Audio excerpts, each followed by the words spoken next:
In the 17th century, a young Khoikhoi girl named Krotoa was given away by her uncle Achimotho to live and work in the household of the first Dutch governor of the Cape Colony, Jan van Riebeeck. She found herself suddenly torn from her world and thrown into a foreign household of Dutch settlers. Despite her tender age of around 11 years old, Krotoa was tasked with working in Jan van Riebeeck's home with his wife. There she mastered Dutch and Portuguese, which made her an indispensable interpreter and negotiator between the Europeans and indigenous peoples during trade discussions. Her skill and resilience were remarkable in the face of the horrors she experienced, enduring hardship and abuse, running away multiple times in a desperate attempt to escape the torment. The abuse took an unimaginable toll on her as she became pregnant at the tender age of 15, likely as a result of assault.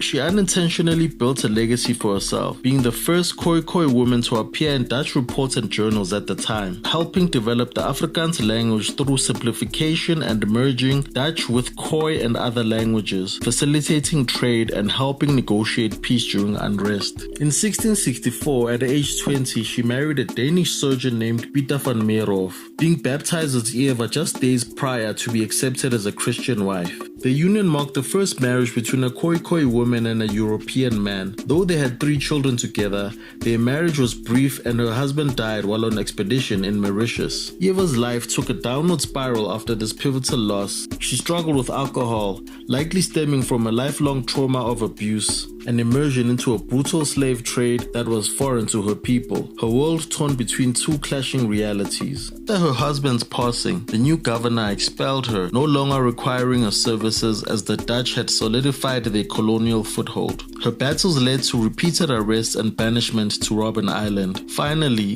in 1674, the resilient woman died in prison, neglected and purposely forgotten by history. It wasn't until the 1990s that Krotoa's crucial role and improbable story began being recognized again, inspiring works of art, literature, monuments, and a movie. In an ironic twist, the very colonizers who sought to erase her secured her an indelible place as the mother of the Afrikaans language and facilitator of peace during colonial conflict. Krotoa's descendants would later include the Peltzers, Paul Kruger, the Steenkamps, F.W. de Klerk, and